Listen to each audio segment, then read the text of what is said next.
Қайырлы күн достар, қалдарыңыз қалай? Менің каналыма қош келдіңіздер тағы да.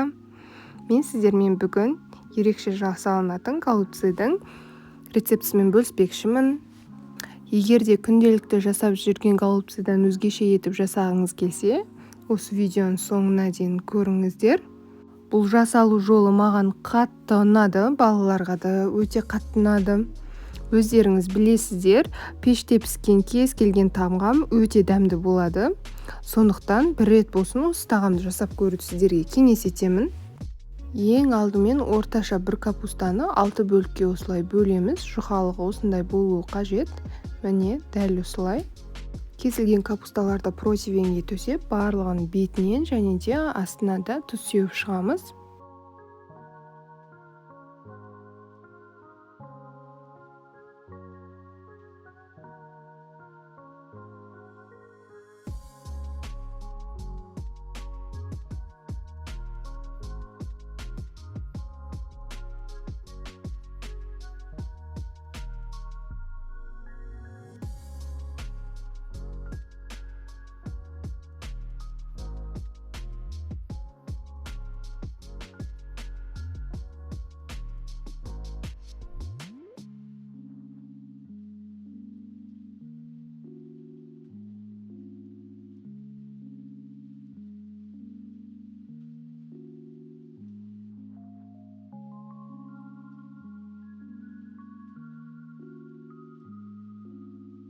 Ал қара бұрышты бетіне ғана септім, осылай барлығына кішкенеден паприка және де өздеріңіздің қалаған дәмдеуіштеріңізді сеуіп шықсаңыздар болады.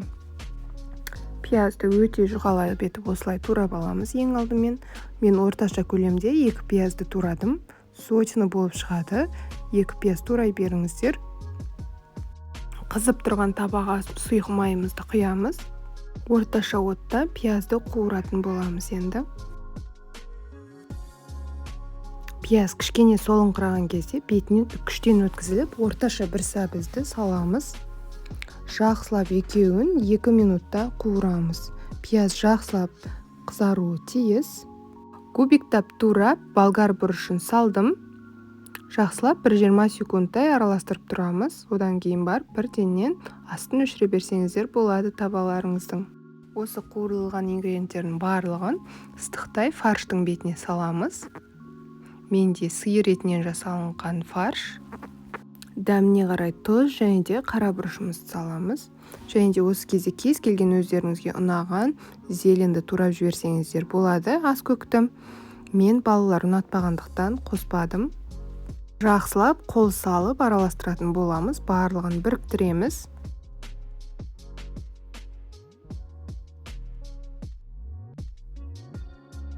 Дайын болған фаршты 6 бөлікке бөлеміз. Шар тәріздес етіп домалақтап алып, әр капустаның бетіне қойып шығамыз осылай.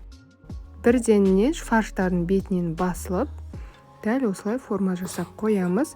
Пештеріңіз 200 градуста қызып тұрсын осы кезде.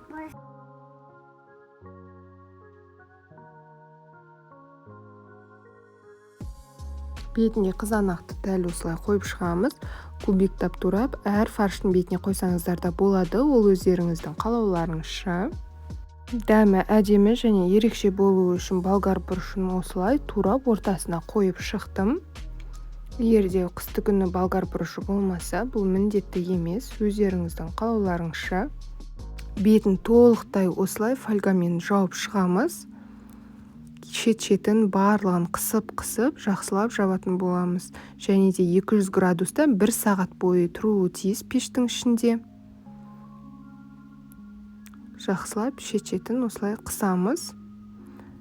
Ауа шықпайтындай етіп. Фаршымыз кеуіп кетпей, будат пісуі тиіс, сол үшін фольга қажет. Жақсылап шет-шеттерін тығыздаймыз. 1 сағаттан кейін бетіндегі фольгасын алып, қайтадан 8-10 минутқа пешке саламыз. Негізі голубцидға білесіздер, күріш қосады, ал мен күрішті фаршқа қоспай, құрғақ болып кетеме деп, осылай ортасына гарнир ретінде пайдаландым. Бұл өздеріңіздің қалауларыңызша енді, мен осылай сәндеп бердім, аппетитні көрінсін деп. Үйдегілерге ерекше дайындалу жолымен жасап, осылай көріңіздер, ұнайды деген сенімдемін. егер де жасап жатсаңыздар, міндетті түрде астына пікіріңізді қалдыра кетіңіз. Және де әлі менің каналыма тіркелмеген болсаңыз, тіркеліп, және де жанындегі колокольчикті баса кетіңіз. Менің ешбір рецепттерімді жіберіп алмайсыз. Ас болсын. Сау болыңыздар.